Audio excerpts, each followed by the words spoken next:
recéler des secrets aussi impénétrables que la mort. Quelle ne fut la surprise de Scrooge, ainsi occupé donc d'entendre quelqu'un rire de bon cœur. Mais quelle ne fut d'autant plus sa surprise de reconnaître qu'il s'agissait de son neveu et de se retrouver dans une pièce claire, bien sèche et tout illuminée, avec l'esprit qui souriait à ses côtés, tout en observant le dit neveu d'un air d'approbation bienveillante. Ah, faisait le neveu de Scrooge. Ah, si, par un hasard plus qu'improbable, vous connaissiez un homme plus doué pour rire que le neveu de Scrooge, tout ce que je puis dire, c'est que j'aimerais le connaître moi-même. Présentez-le-moi et je cultiverai sa société. Par un juste, équitable et noble phénomène de compensation, il se trouve que, si la maladie et le chagrin sont contagieux, il n'y a rien au monde qui le soit de façon aussi irrésistible que le rire et la bonne humeur. Lorsque le neveu de Scrooge se mit à rire de la sorte, en se tenant les côtes, en roulant la tête et en faisant faire à son visage les contorsions les plus fantasques, la nièce par alliance de Scrooge se mit à rire d'aussi bon cœur que lui. Quant aux amis réunis chez eux, ils ne furent pas en reste le moins du monde et commencèrent à rire à gorge déployée. « Ah, ah, ah, je vous assure, s'écria le neveu de Scrooge, il m'a dit que Noël n'était que des sornettes, et il pensait ce qu'il disait en plus. » « Alors, c'est encore plus honteux de sa part, Fred, dit la nièce de Scrooge, indignée. « Ah, les femmes, elles ne font jamais les choses à moitié. Il faut toujours qu'elles prennent tout au sérieux. » Elle était très jolie, excessivement jolie même, le visage charmant, avec ses fossettes et son petit air étonné, les petites lèvres vermeilles qui semblaient faites pour être baisées, ce qui était sans nul doute le cas. Sur le menton, quantité de gentils petits creux qui se fondaient les uns dans les autres lorsqu'elle riait, et les yeux les plus débordants de soleil que vous ayez jamais vus chez une petite. En un mot, elle était ce que vous auriez appelé provocante, voyez-vous, mais attention, tout en donnant satisfaction. Oh, entière satisfaction. C'est vrai que c'est un drôle de vieux bonhomme, dit le neveu de Scrooge, et puis il pourrait être plus aimable, mais ses mauvaises actions portent en elles leur propre châtiment, et je n'ai rien à dire contre lui.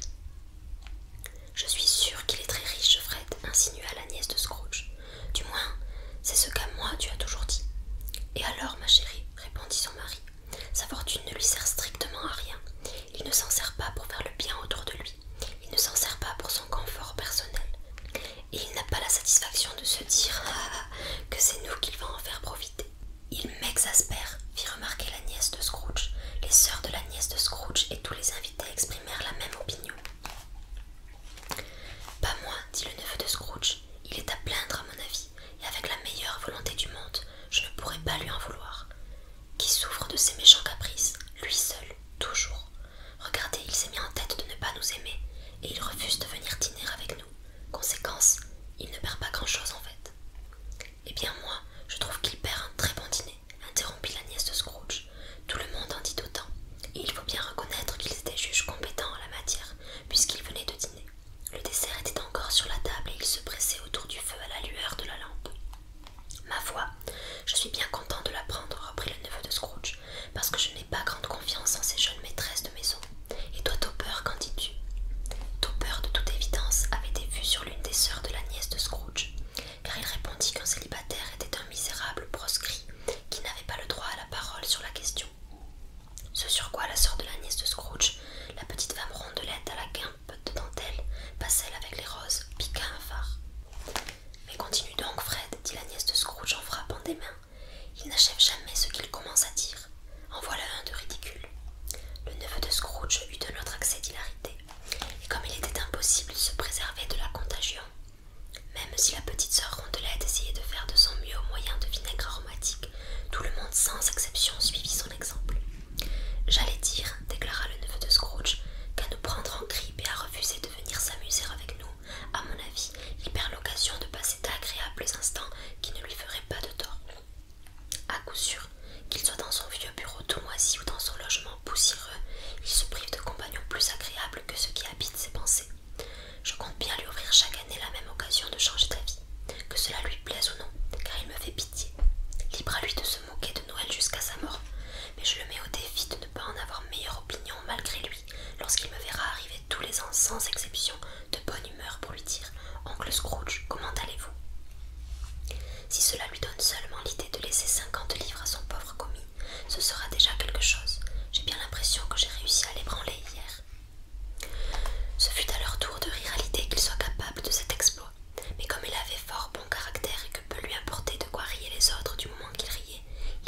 encouragea à continuer ainsi en faisant joyeusement circuler la bouteille. Après le thé, on fit un peu de musique, car c'était une famille de musiciens qui connaissaient bien leur affaire. Je vous prie de me croire, question polyphonie ou canon. Topper surtout, qui était capable comme personne de faire gronder sa voix de basse sans jamais laisser enfler les grosses veines de son front ni devenir rouge comme une écrevisse. La nièce de Scrooge jouait fort bien de la harpe. Entre autres morceaux, elle jouait un petit air tout simple. Un rien, vous pourriez apprendre à le siffler en 2 minutes. Or, cet air était bien connu de la petite fille qui allait autrefois chercher Scrooge à sa pension, ainsi que le lui avait rappelé le fantôme des Noëls passés. Lorsque Scrooge entendit cette mélodie, tout ce que le fantôme lui avait montré lui revint à l'esprit. De plus en plus attendri, il songea que si, autrefois, il avait pu l'écouter souvent, il aurait peut-être cultivé les douceurs de la vie de ses propres mains, sans se servir de la bêche du fossoyeur qui avait enterré Jacob Marley. Mais on ne consacra pas la soirée tout entière à la musique. Au bout d'un certain temps, on joua au gage. Il est bon parfois de retomber en enfance, et la fête de Noël, qu'inspira dans sa toute-puissance un Dieu enfant, est l'occasion idéale. Non, attendez, d'abord on fit une partie de Colin Maillard, forcément, et je refuse de croire que Topper n'y voyait rien avec son bandeau, pas plus qu'on ne me fera croire qu'il avait des yeux dans ses 2 bottes. À mon avis, il s'était entendu avec le neveu de Scrooge, et l'esprit du Noël présent était au courant. La façon dont il poursuivait la sœur Rondelette à la guimpe de dentelle était une véritable insulte à la crédulité humaine. Il renversait la garniture du foyer, roulait par-dessus les chaises, se cognait contre le piano, s'étouffait dans les rideaux, partout où elle allait. Il allait. Il savait toujours où trouver la sœur Rondelette. Il ne voulait attraper personne d'autre. Si, comme certains, vous aviez fait exprès de le heurter et d'attendre là, il aurait fait semblant d'essayer de vous attraper. Un pur affront à votre intelligence. Et il se serait aussitôt esquivé dans la direction de la sœur Rondelette. Elle s'écriait souvent que ce n'était pas du jeu, et elle avait raison, mais lorsque, enfin, il réussit à l'attraper et que, en dépit de ses virevoltes et des froufrous de sa robe de soie, il l'acula dans un coin où elle ne pouvait plus se dégager, alors là, sa conduite devint franchement exécrable.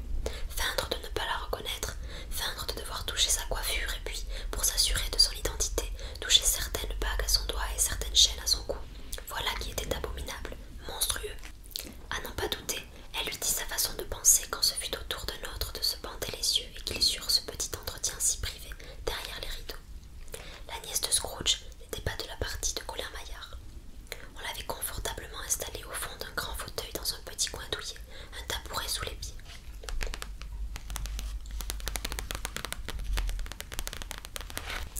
Scrooge et le fantôme se tenaient tout près, derrière elle, mais elle prit part au jeu de gage et égrena toutes les lettres de l'alphabet à la perfection au jeu de Comment l'aimez-vous. De même au jeu de Où, quand et comment. Elle se montra fort habile et, à la joie secrète du neveu de Scrooge, battit ses sœurs à plate couture, et pourtant elles étaient malines. Demandez plutôt à Topper. Il y avait peut-être là une vingtaine de présents, tant jeunes que vieux, mais tout le monde jouait, jusqu'à Scrooge lui-même. Il s'intéressait tellement à cette scène qu'il avait complètement oublié que sa voix ne parvenait pas aux oreilles des autres, et il lui arrivait de crier très fort sa réponse à la devinette. Et il tombait très souvent juste, je dois bien l'avouer, car l'aiguille la plus pointue, la meilleure Whitechapel, garantie pour ne pas casser au niveau du chat, n'était pas plus fine que l'esprit de Scrooge malgré le manque de finesse qu'il s'obstinait à avoir.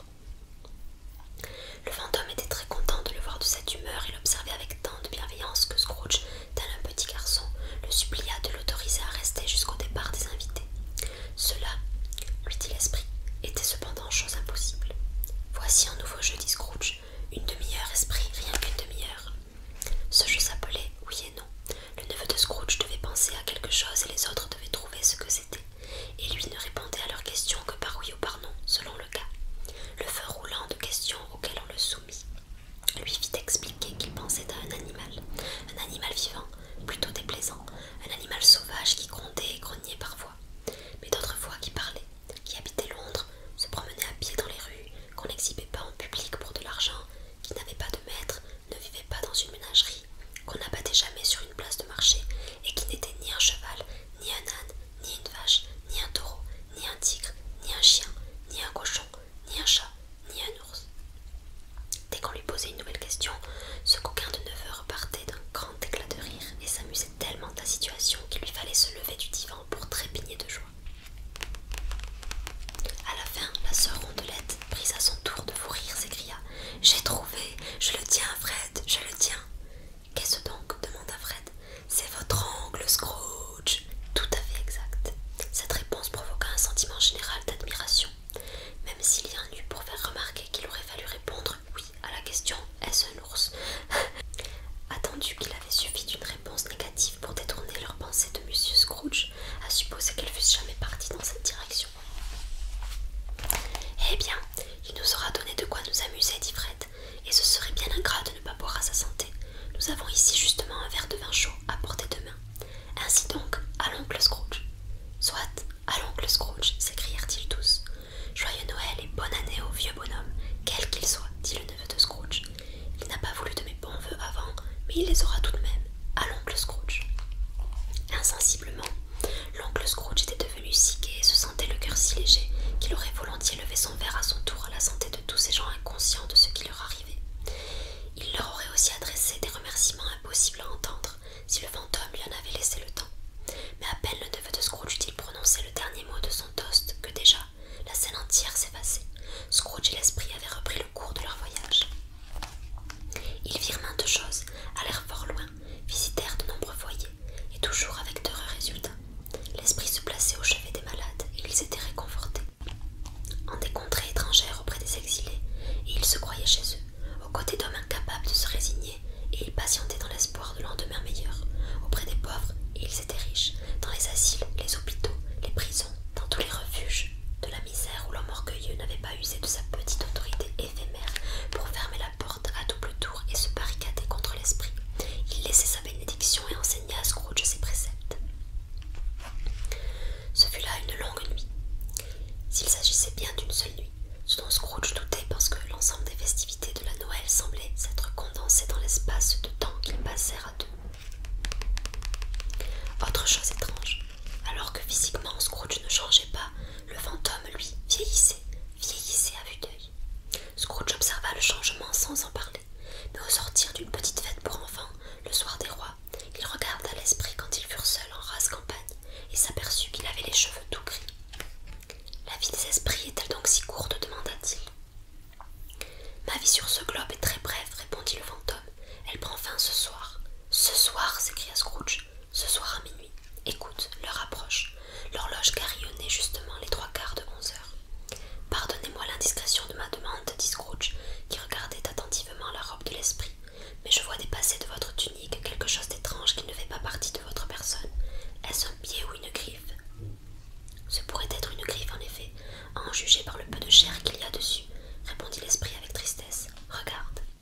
Des plis de sa robe, il dégagea 2 enfants, 2 créatures pitoyables, abjectes, effrayantes, hideuses, misérables, qui s'agenouillèrent à ses pieds et se cramponnèrent à son vêtement. Homme, oh regarde, regarde-la à tes pieds, s'exclama le fantôme.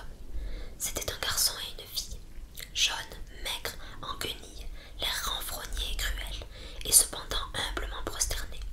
Là où la grâce de la jeunesse aurait dû épanouir leurs traits et leur conférer ses plus fraîches couleurs, une main flétrie et desséchée, comme celle de la vieillesse, les avait pincés, convulsés, mis en lambeaux.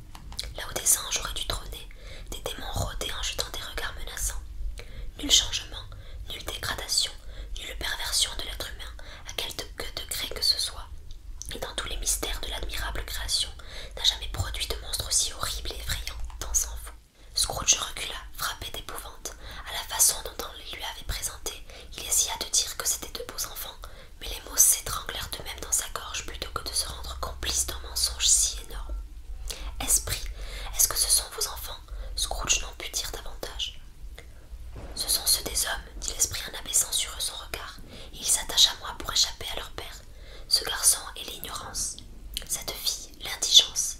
Garde-toi des 2 et de tous ceux de leur race, mais garde-toi surtout de ce garçon, car sur son front je vois écrit le jugement, à moins que le mot ne soit effacé. Nie-le, s'écria l'esprit, la main tendue vers la ville. Calomnie ceux qui te préviennent, accepte-le pour servir tes desseins séditieux, et tu verras comment cela finira. N'ont-ils donc ni refuge ni ressources? S'écria Scrooge. N'y a-t-il pas de prison? Lui dit l'esprit en se servant de ses propres paroles pour se retourner une dernière fois contre lui. N'y a-t-il pas d'asile de pauvres? L'horloge sonna minuit. Scrooge chercha le fantôme des yeux et ne le vit point. Le dernier coup de minuit cessa de vibrer. Alors,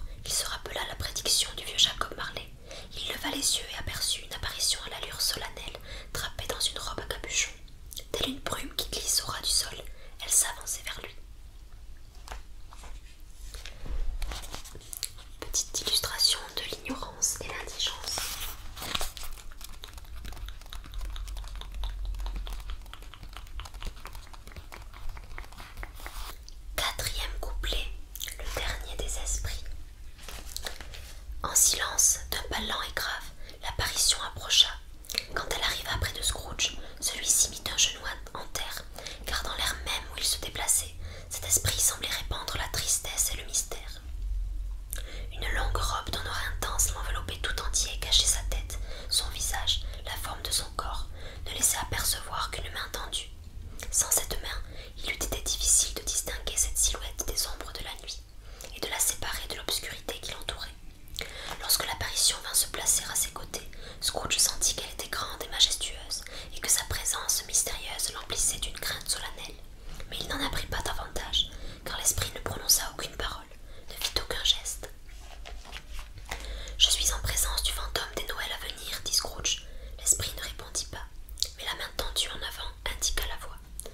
Vous allez me montrer les ombres des choses qui ne sont pas encore arrivées, mais qui arriveront dans la suite des temps, poursuivit Scrooge. Est-ce cela, esprit? La partie supérieure de la robe se contracta un instant par le rapprochement de ses plis. Comme si l'esprit avait incliné la tête, ce fut la seule réponse qu'obtint Scrooge. Quoiqu'il eût déjà bien l'habitude de fréquenter des esprits, Scrooge craignait tant cette forme silencieuse que ses jambes se mirent à trembler et à se dérober lorsqu'il se prépara à suivre l'esprit. Celui-ci s'arrêta un instant, comme s'il avait remarqué son trouble et lui laissait le temps de se remettre. Mais Scrooge n'en fut que plus agité. Un frisson d'horreur vague, confuse, lui parcourut le corps à l'idée que, derrière ce sombre linceul, des yeux de fantôme étaient attentivement fixés sur lui et que, malgré tous ses efforts, ses propres yeux ne distinguaient qu'une main de spectre et une grande masse noire. « Fantôme de l'avenir, s'exclama-t-il, je vous redoute plus qu'aucun des spectres que j'ai déjà vus. Mais comme je sais que vous voulez mon bien et que j'espère vivre pour devenir autre que celui que j'étais, je suis prêt à vous tenir compagnie, le cœur reconnaissant. Ne voulez-vous donc pas me parler ?» Pas de réponse. La main était toujours tendue droit devant eux. « Quittez-moi, dit Scrooge, quittez-moi. La nuit avance rapidement. C'est un temps précieux pour moi, je le sais. Esprit, quittez-moi. » Le fantôme s'éloigna de la même manière qu'il s'était approché. Scrooge le suivit dans l'ombre de sa robe, et il lui sembla que cette ombre le soulevait et l'emportait. On ne pourrait dire précisément qu'ils entrèrent dans la ville. Ce fut plutôt la ville qui sembla surgir autour d'eux et les entourer d'elle-même. Toujours est-il qu'ils y étaient, en son cœur même, à la bourse, parmi les négociants qui allaient et venaient d'un pas pressé, faisaient sonner l'argent dans leurs poches, causaient affaires en groupe, regardaient leurs montres et jouaient d'un air pensif avec leurs grands cachets d'or, et ainsi de suite, comme Scrooge les avait souvent vus faire. L'esprit s'arrêta à côté d'un petit groupe d'hommes d'affaires. Scrooge, qui avait remarqué que la main était tendue dans leur direction, s'approcha pour écouter la conversation. « Non, disait un homme grand et gros, au menton monstrueux. Quoi qu'il en soit, je ne sais que peu de choses, je sais seulement qu'il est mort. »« C'est arrivé quand ?» demanda un autre. « La nuit dernière, je crois. »« Mais de quoi est-il mort ?» s'enquit un troisième en prenant une énorme prise de tabac dans une très grande tabatière. « Je croyais qu'il ne mourrait jamais. »« Dieu seul le sait, reprit le premier avec un bâillement. Qu'a-t-il fait de son argent ? Demanda un monsieur au visage rubicond et dont le bout du nez s'ornait d'une excroissance charnue qui pendillait et s'agitait comme les caroncules d'un dindon. Je n'en ai pas entendu parler, fit l'homme au gros menton, en bâillant de nouveau. Un legs à sa firme peut-être, pas à moi en tout cas, c'est tout ce que je sais. Cette plaisanterie fut accueillie par un éclat de rire général. L'enterrement, dit le même interlocuteur, ne va probablement pas coûter cher, car, ma parole, il n'y a personne à ma connaissance pour y aller. Et si nous organisions un groupe de volontaires? Ça ne me dérange pas d'y aller si on nous sert à déjeuner, observa le monsieur qui avait l'excroissance sur le nez. Mais si je fais partie du groupe, il faut me nourrir. Nouveaux éclats de rire. Eh bien, après tout, dit celui qui avait pris le premier la parole, je vois que je suis encore le plus désintéressé de vous tous, car je ne porte jamais de gants noirs et je ne déjeune jamais. Mais je suis volontaire pour y aller, si quelqu'un d'autre en fait autant. C'est que, en y réfléchissant, je ne suis vraiment pas sûre de ne pas avoir été son ami le plus intime, car nous nous arrêtions pour échanger quelques mots chaque fois que nous nous rencontrions. Au revoir. Interlocuteurs et auditeurs se dispersèrent et allèrent se mêler à d'autres groupes. Scrooge connaissait tous ces hommes. Il tourna ses regards vers l'esprit pour lui demander une explication. Le fantôme se glissa dans une rue et montra du doigt deux individus qui s'abordaient. Scrooge se remit à écouter, croyant trouver là l'explication. Il connaissait également très bien ces hommes-là. C'étaient deux négociants, des gens très riches et très influents. Il avait toujours pris soin de se faire estimer d'eux, au point de vue des affaires, s'entend, purement et simplement au point de vue des affaires. « Comment vous portez-vous » dit l'un. « Et vous » répondit l'autre. « Bien » fit le premier. « Le malin a donc enfin repris son bien, hein ?»« À ce qu'il paraît » répliqua le second. « Il fait froid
qu'il en connut parfaitement l'emplacement et la mauvaise renommée.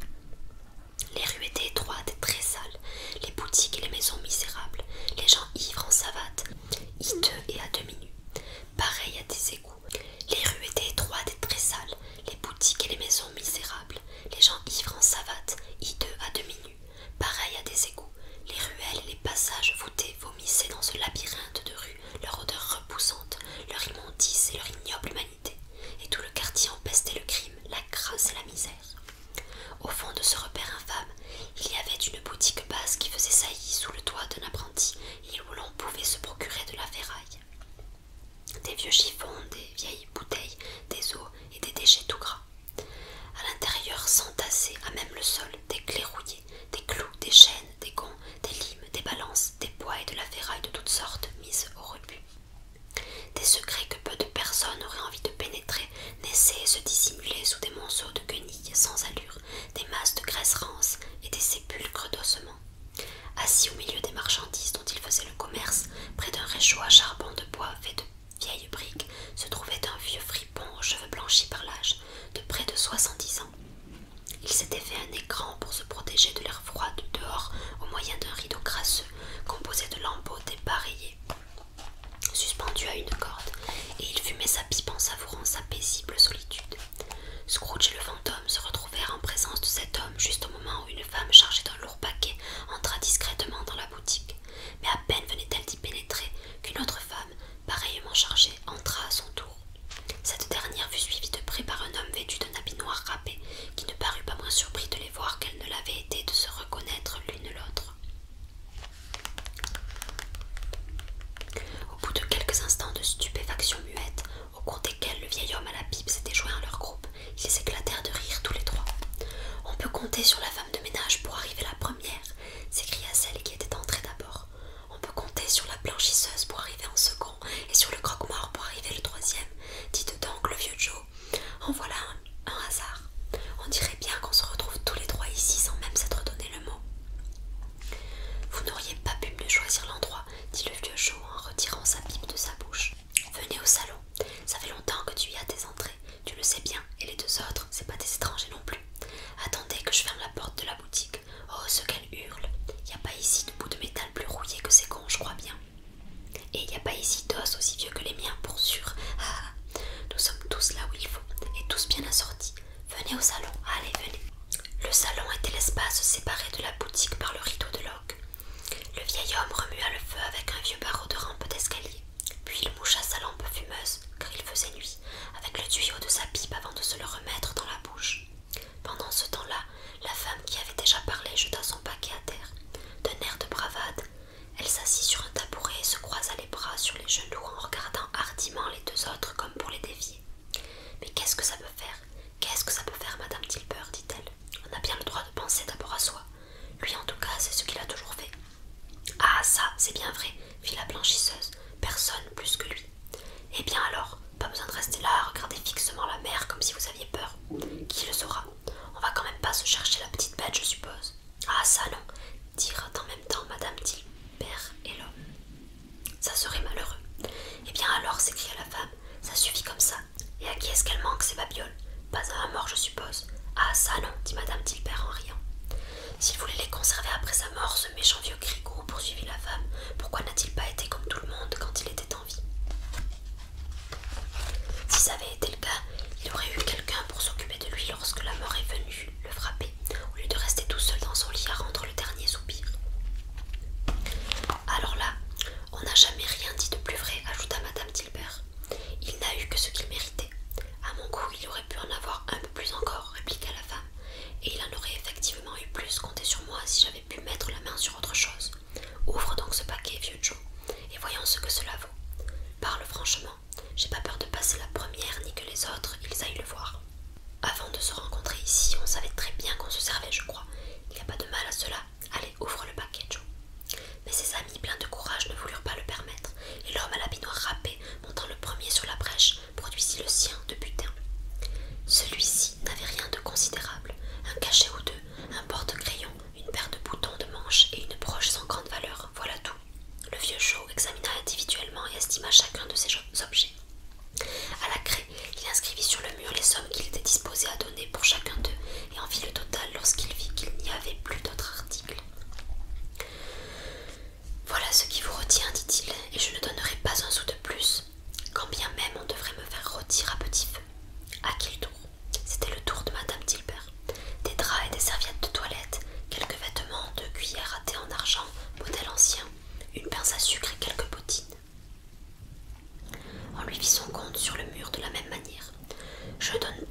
elle est belle.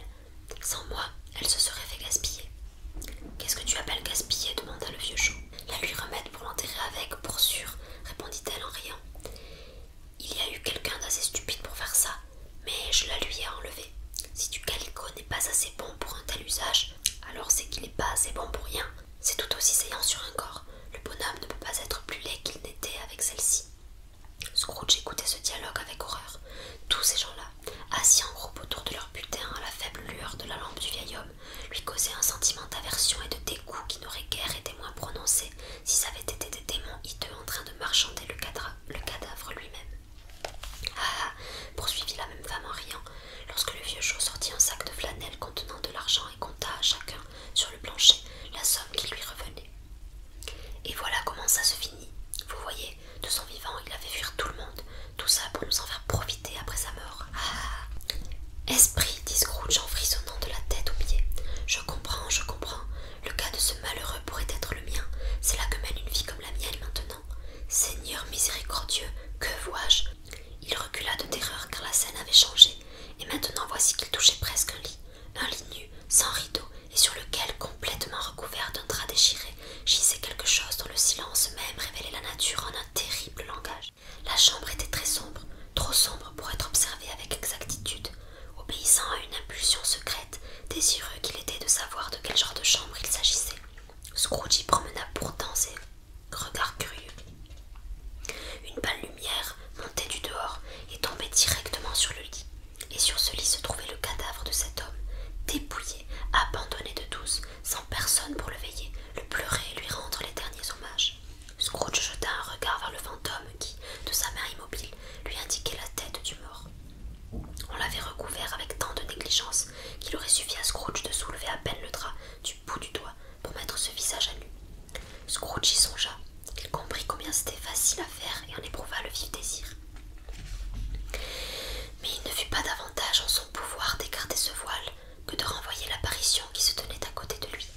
Oh, froide, rigide, épouvantable mort, dresse ici ton autel et orne-le de toutes les terreurs dont tu disposes, car en vérité tu es ici dans ton domaine, mais d'une tête aimée, respectée et honorée, tu ne peux asservir un seul cheveu à tes redoutables desseins, ni rendre un seul trait détestable. La main peut bien devenir pesante et retomber quand on la lâche, le cœur et le pouls peuvent bien cesser de battre, mais cette main fut naguère ouverte, généreuse et loyale, ce cœur brave, chaleureux et tendre, ce pouls, celui d'un homme. Frappe, ombre, frappe, et vois jaillir de la blessure les bonnes actions de cet homme. Elles s'aimeront de par le monde de la vie immortelle. Aucune voix ne prononça ces paroles aux oreilles de Scrooge. Il les entendit cependant lorsqu'il regarda le lit. Si cet homme pouvait ressusciter, pensait-il, quelles seraient ses premières pensées? L'avarice, les affaires sans état d'âme, les soucis ennuyeux, tout ceci l'a conduit à une belle fin en vérité. Il gisait là, dans cette maison déserte et sombre, sans même un homme ou une femme ou un enfant pour dire « Il fit preuve de bonté envers moi en telle ou telle circonstance et, en souvenir d'un seul mot de bonté, je ferai à mon tour preuve de bonté envers lui. » Un chat grattait à la porte et sous la pierre du foyer. On entendait des rats ronger quelque chose.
complètement ruiné. Non, il reste un espoir, Caroline. Si quelqu'un comme lui se laisse attendrir, c'est qu'il en reste, dit-elle stupéfaite. Si un tel miracle s'est produit, alors plus rien n'est désespéré. Il ne peut plus se laisser attendrir, dit le mari.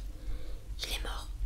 Si l'on pouvait en croire son visage, c'était une personne douce et patiente que cette femme. Cependant, lorsqu'elle apprit la nouvelle, elle ne put s'empêcher de remercier le ciel du fond de l'âme et de le dire tout haut, les mains jointes. L'instant d'après, elle en avait demandé pardon au ciel, pleine de remords, mais le premier mouvement était parti du cœur. En fait, ce que cette femme à moitié ivre dont je t'ai parlé hier soir m'a dit quand j'ai essayé de le voir pour obtenir de lui une semaine de délai, ce que j'ai pris pour une simple excuse pour m'éviter, était la stricte vérité. À ce moment-là, il était déjà fort malade, et même mourant. À qui notre dette va-t-elle être transférée? Je n'en sais rien, mais avant que cela ne se produise, nous saurons la somme, et même si nous ne l'avions pas, ce serait vraiment jouer la malchance que de trouver dans son successeur un créancier aussi impitoyable. Nous pouvons dormir le cœur léger cette nuit, Caroline. Oui, ils avaient beau atténuer cette sensation, ils avaient le cœur plus léger, groupés en silence autour d'eux, afin d'entendre une conversation à laquelle ils comprenaient si peu. Les enfants avaient le visage plus animé. La mort de cet homme rendait donc un peu de bonheur à une famille. La seule émotion suscitée par l'événement que le fantôme avait à lui montrer était du plaisir. Esprit, faites-moi voir une scène de tendresse liée à la mort de quelqu'un, dit Scrooge. Sinon, la chambre sombre que nous venons de quitter restera à jamais gravée dans ma mémoire. Le fantôme le guida à travers plusieurs rues qui lui étaient familières. Tout en le suivant, Scrooge regardait de côté et d'autre, dans l'espoir de retrouver sa propre image. Il ne la vit nulle part. Ils entrèrent dans la maison du pauvre Bob Cratchit, dans cette demeure qu'il avait déjà visitée. Ils y trouvèrent la mère et les enfants assis autour du feu. Ils étaient calmes, très calmes. Les bruyants petits Cratchit étaient tous deux dans un coin, immobiles comme des statues. Ils avaient les yeux levés vers Peter, qui tenait un livre ouvert devant lui. La mère et ses filles causaient, mais qu'ils étaient donc calmes. Prenant alors un enfant, il le plaça au milieu d'eux. Où Scrooge avait-il entendu ces paroles? Il ne les avait pas rêvées. Ce jeune garçon était sans doute en train de les lire à voix haute au moment où l'esprit lui avait franchi le seuil. Pourquoi ne poursuivait-il pas sa lecture? La mère posa son ouvrage sur la table et porta une main au visage. La couleur me fait mal aux yeux, dit-elle. La couleur? Ah, pauvre petit Tim. Ils vont mieux maintenant, dit la femme de Cratchit. C'est de travailler à la bougie qui les fatigue. Mais je ne voudrais pour rien au monde laisser votre père voir mes yeux fatigués quand il rentrera. Ce doit être bientôt son heure. Elle est même passée, répondit Peter en fermant son livre. Mais il va un peu moins vite, je trouve, depuis quelques soirs, mère. Le calme régna à nouveau parmi eux. D'une voix ferme et gaie, qui n'hésita qu'une seule fois, la mère finit par répondre. J'ai connu un temps où il marchait vite, très vite même, en portant petit Tim sur ses épaules. Et moi aussi, s'écria Peter, souvent. Et moi aussi, s'exclama un autre. Et c'était pareil pour tous. Oui, mais petit Tim était très léger à porter, reprit la mère, penchée attentivement sur son ouvrage.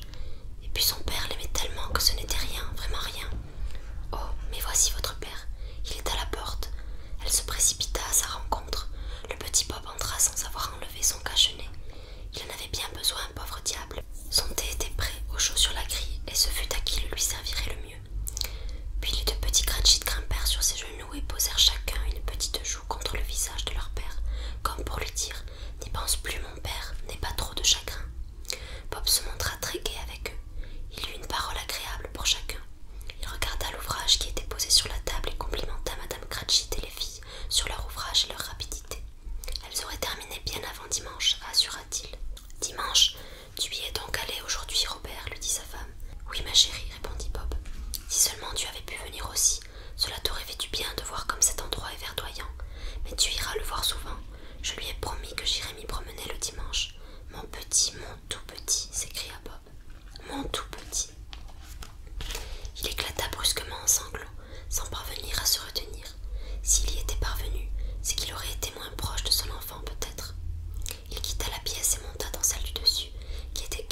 si fâcheux. Sur quoi, poursuivit Bob, car c'est bien le monsieur le plus affable qu'on puisse voir, je lui ai tout raconté. Je suis sincèrement désolée pour vous, monsieur Cratchit, m'a-t-il dit, pour vous et pour votre bonne épouse. À propos, comment a-t-il pu savoir cela? Je n'en sais rien. Savoir quoi, mon chéri? Eh bien, que tu es une bonne épouse, répliqua Bob. Mais tout le monde le sait, dit Peter. Très bonne observation, mon garçon, s'écria Bob. J'espère que tu as raison. Sincèrement désolé, m'a-t-il dit, pour votre bonne épouse. Si je puis vous être utile en quoi que ce soit, a-t-il ajouté en me remettant sa carte. Voici mon adresse. Je vous en prie, venez me trouver. Eh bien, j'ai été ravie. Pas tant de ce qu'il pourrait un jour faire pour nous que de sa gentillesse naturelle. On aurait vraiment dit qu'il avait connu notre petit Tim et compatissait à notre peine. Je suis sûre que c'est un brave homme, dit madame Cratchit. Tu en serais encore plus sûre, ma chérie, si tu pouvais le voir et lui parler. Retiens bien ce que je vais te dire. Je ne serais pas du tout étonnée s'il faisait avoir une meilleure place à notre Peter. Tu entends cela, Peter, dit madame Cratchit. Et alors, s'écria l'une de ses sœurs, Peter fera la cour à une demoiselle et il se mettra en ménage. De quoi je me mêle, rétorqua Peter avec un large sourire. Ça finira bien par arriver un de ces jours, dit Bob, même si tu as tout le temps d'y songer, mon garçon. Mais peu importe la façon dont nous nous séparerons les uns des autres, et le moment où cela se produira, je suis sûre qu'aucun parmi nous n'oubliera le pauvre petit Tim, n'est-ce pas, ni cette première séparation chez nous. Jamais, père, s'écrièrent-ils tous. Et je sais, mes chéris, dit Bob, que lorsque nous nous souviendrons de sa patience et de sa douceur, alors qu'il n'était qu'un tout petit, nous ne songerons pas facilement à nous quereller, car ce serait oublier le pauvre petit Tim. Non, jamais, père, répétèrent-ils tous. J'en suis très heureux, dit le petit Bob. Oui, très heureux. Madame Cratchit l'embrassa, ses filles l'embrassèrent, les deux petits Cratchit l'embrassèrent, Peter et lui se serrèrent la main. Esprit de petit Tim, dans ton essence enfantine, tu émanais de Dieu. Spectre, dit Scrooge, quelque chose me dit que le moment de nous séparer approche. Je le sais, sans savoir comment. Dites-moi qui était donc cet homme que nous avons vu sur son lit de mort. Comme auparavant, mais à une époque différente, se dit-il, car ces dernières visions semblaient ne pas avoir d'ordre. Simplement, elles appartenaient à l'avenir. Le fantôme des Noëls à venir le conduisit dans les endroits fréquentés par les hommes d'affaires, sans toutefois lui montrer son autre lui-même. D'ailleurs, l'esprit ne s'arrêta nulle part. Il allait droit devant lui, un but précis en tête, semblait-il, et n'interrompit sa course que lorsque Scrooge l'implora de s'arrêter un instant. C'est dans cette cour que nous traversons si vite que se trouve mon lieu de travail, dit Scrooge, et depuis longtemps, j'aperçois la maison. Laissez-moi contempler ce que je serai dans les jours à venir. L'esprit s'arrêta, sa main était tendue dans une direction différente. Là, voici la maison, s'exclama Scrooge. Pourquoi m'indiquez-vous un endroit plus loin? L'inexorable doigt ne changea pas de direction. Scrooge courut à la fenêtre de son bureau et regarda à l'intérieur. C'était toujours bien un bureau, mais pas le sien. Le mobilier n'était pas le même et celui qui était installé dans le fauteuil n'était pas lui. Le fantôme faisait toujours le même geste, tout en se demandant où et pourquoi il était parti. Scrooge rejoignit le fantôme et le suivit jusqu'à une grille de fer. Avant d'entrer, il s'arrêta pour regarder autour de lui. Un cimetière. C'était donc ici, sous terre, que gisait le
Je ne serais jamais plus l'homme que j'aurais dû être si je ne vous avais connu.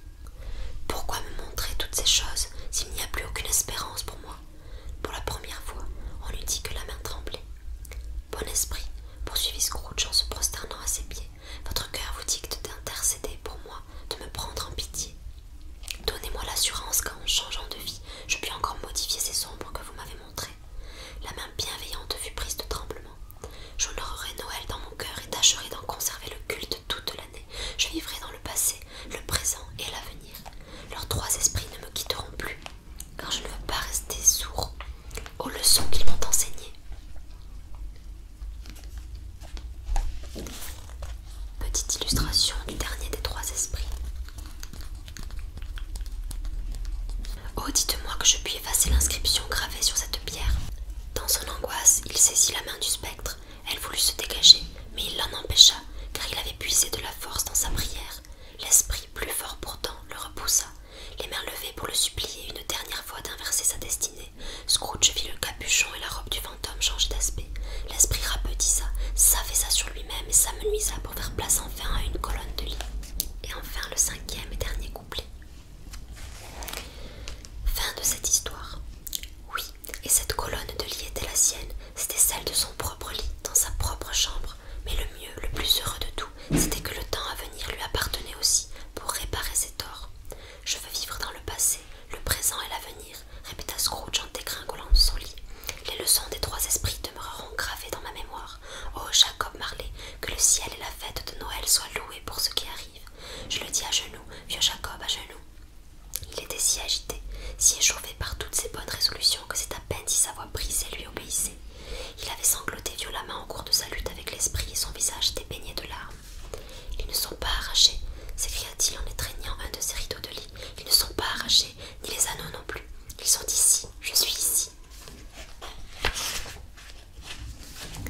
Les ombres des choses qui auraient pu se réaliser peuvent se dissiper, et elles le feront, je le sais. Pendant ce temps, ses mains s'affairaient avec ses vêtements. Il les retournait à l'envers, les enfilaissant dessus-dessous. Il les déchirait, les égarait, les rendait enfin complices de toutes sortes d'extravagances. « Je ne sais que faire !» s'écria-t-il, riant et pleurant à la fois.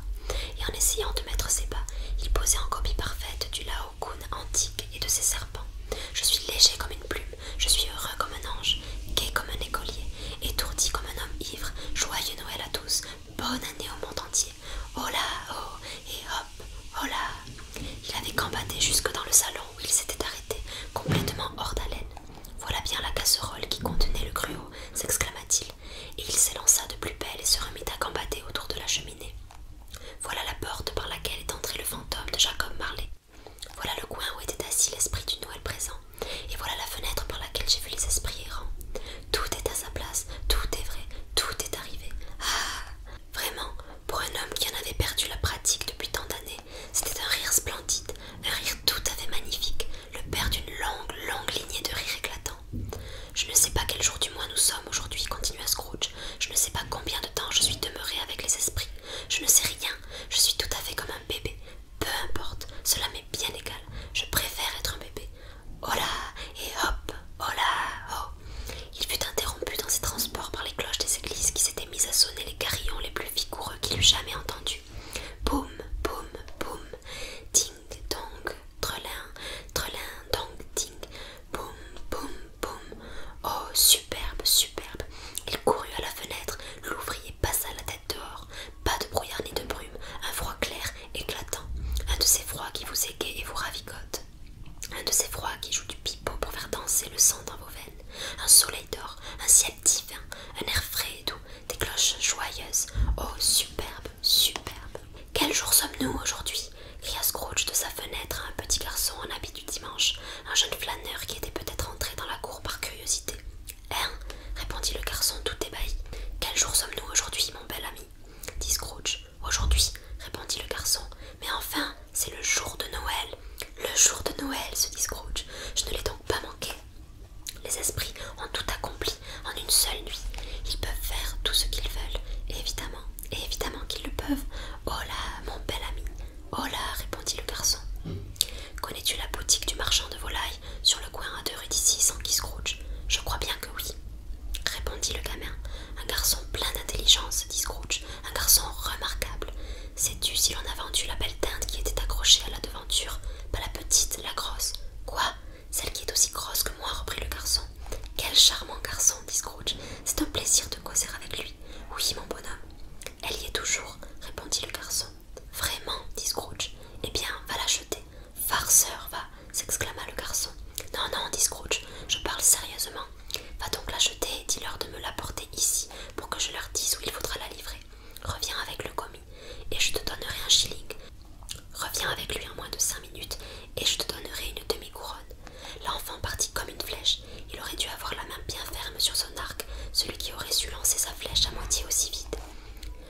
aller chez Bob Cratchit, chuchota Scrooge en se frottant les mains et partant d'un éclat de rire.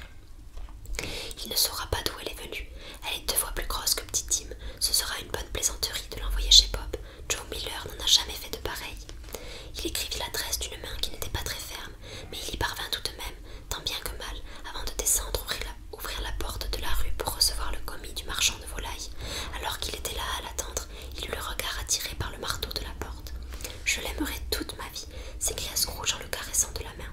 Et moi qui ne l'avais presque jamais regardé, quelle expression honnête il a dans le visage. C'est un marteau merveilleux. Ah, voilà la dinde. Hola et hop, comment allez-vous? Joyeux Noël. C'en était d'une dinde, celle-là. Il n'aurait pas pu tenir sur ses pattes, ce volatile. Il les aurait prises net en une minute, comme des bâtonnets de sirac à jeter. Mais j'y pense, c'est impossible de porter cela jusqu'à Camden Town, dit Scrooge. Il vous faut un fiacre. Le petit rire de Scrooge lorsqu'il prononça ces paroles, son petit rire lorsqu'il paya la dinde, son petit rire lorsqu'il paya le fiacre, et son petit rire lorsqu'il récompensa le garçon, ne furent surpassés que par son petit rire lorsqu'il se rassit, tout essoufflé dans son fauteuil, où il continua de rire jusqu'aux larmes. Il eut de la peine à se raser, car il avait la main encore fort tremblante, et même lorsqu'on ne danse pas en faisant la barbe, cela requiert de la concentration. Mais il se serait coupé le bout du nez, qu'il aurait mis tout tranquillement un pansement sur l'entaille sans rien perdre de sa bonne humeur. Il revêtit tout ce qu'il avait de mieux et sortit enfin dans la rue. À cette heure, les gens affluaient comme il les avait vus faire en compagnie de l'esprit du Noël présent. Les mains derrière le dos, Scrooge marchait en les observant tous avec un sourire ravi. Il avait l'air si parfaitement aimable, en un mot, que 3 ou 4 joyeux gaillards lui dirent « Bonjour, monsieur, joyeux Noël, monsieur !» Plus tard, Scrooge affirma souvent que, de tous les sons agréables qu'il eût entendus dans sa vie, ceux-là avaient été les plus agréables à son oreille. Il n'avait pas fait beaucoup de chemin lorsqu'il vit, qui se dirigeait de son côté, le monsieur corpulent qui était entré la veille dans son bureau et lui avait demandé « Scrooge et Marley, si je ne m'abuse ?» Scrooge sentit une douleur lui traverser le cœur en songeant à l'opinion que le vieux monsieur aurait de lui au moment où ils se rencontreraient. Mais il savait quel parti prendre et n'hésita pas. « Mon cher monsieur, dit Scrooge en pressant le pas pour prendre les 2 mains du vieux monsieur. Comment vous portez-vous? J'espère que la quête a été bonne hier. C'était vraiment bon de votre part. Joyeux Noël, monsieur. Monsieur Scrooge? Oui, dit Scrooge, c'est mon nom et je crains qu'il ne vous soit pas des plus agréables. Permettez que je vous fasse des excuses. Voudriez-vous avoir la bonté? Et Scrooge lui murmura quelques mots à l'oreille. Est-il Dieu possible? S'écria le monsieur, comme suffoqué. Mon cher monsieur Scrooge, parlez-vous sérieusement? Je vous en prie, dit Scrooge, pas un liard de moins. Je ne fais que solder l'arriéré, je vous assure. Me ferez-vous cette grâce? Mon cher monsieur, reprit l'autre en lui serrant la main, je ne sais que dire devant tant de munifies. Non, ne dites rien, je vous en prie, interrompit Scrooge. Venez me voir. Acceptez-vous de venir me voir? Mais oui, je viendrai, s'écria le vieux monsieur, et de toute évidence il en avait l'intention. Merci, dit Scrooge. Je vous suis très reconnaissant, je vous remercie 1000 fois. Dieu vous bénisse. Il alla à l'église, parcourut les rues, regarda les gens qui allaient et venaient en grande hâte, donna aux enfants des petites tapes amicales sur la tête, interrogea les mendiants, plongea le regard dans les cuisines des maisons, le releva vers les fenêtres, et il constata que tout ce qu'il voyait pouvait lui donner du plaisir. Il ne s'était jamais imaginé qu'une promenade, que rien au monde, pût lui procurer tant de bonheur. L'après-midi, il dirigea ses pas vers la maison de son neveu. Il passa et repassa devant la porte une dizaine de fois avant de trouver le courage de monter les marches du perron et de frapper à la porte. Mais enfin il s'élança et laissa retomber le marteau. « Votre maître est-il chez lui, ma chère enfant ?» dit Scrooge à la servante. « Un beau brin de fille, ma voix. »« Oui, monsieur.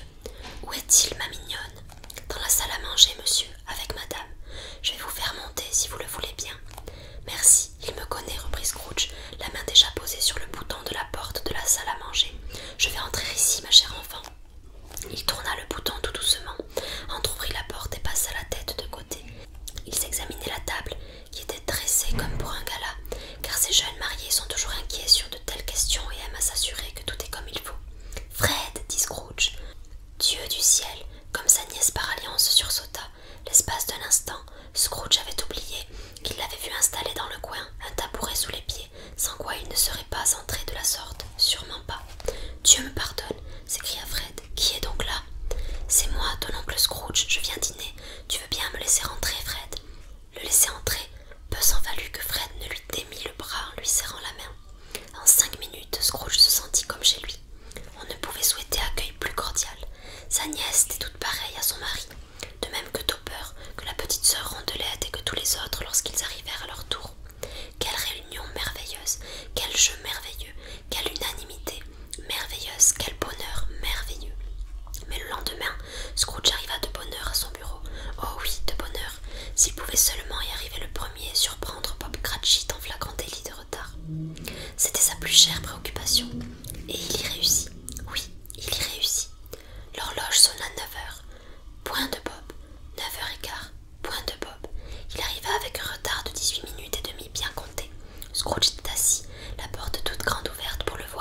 passaient dans la citerne.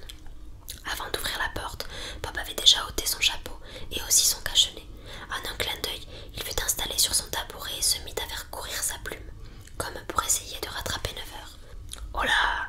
grommela Scrooge, imitant de son mieux sa voix habituelle. « Qu'est-ce que cela veut dire d'arriver à une heure pareille ?»« Je suis bien fâché, monsieur, dit Bob. Vous avez raison, je suis en retard. » Petite illustration de Scrooge et Bob Cratchit.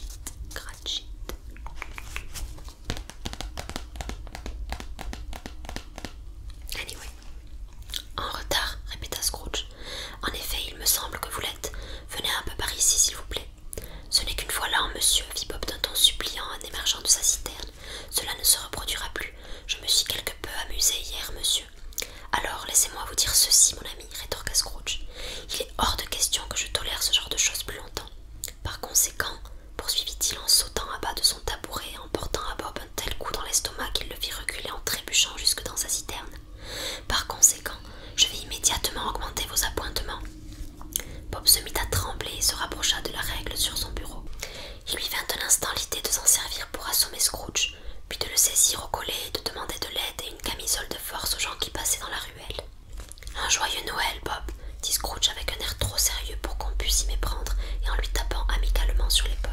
« Un plus joyeux Noël, Bob, mon brave garçon, que je ne vous en ai offert depuis de longues années. Je vais augmenter vos appointements et m'efforcer de venir en aide à votre famille dans le besoin. Et dès cet après-midi, nous discuterons de vos affaires en buvant le bol traditionnel de punch fumant. » Bob allumait les deux feux et allait vite acheter un deuxième seau à charbon avant de mettre un autre point sur un i Bob Cratchit. Scrooge tint parole, même mieux encore. Il fit tout ce qu'il avait promis et bien davantage encore.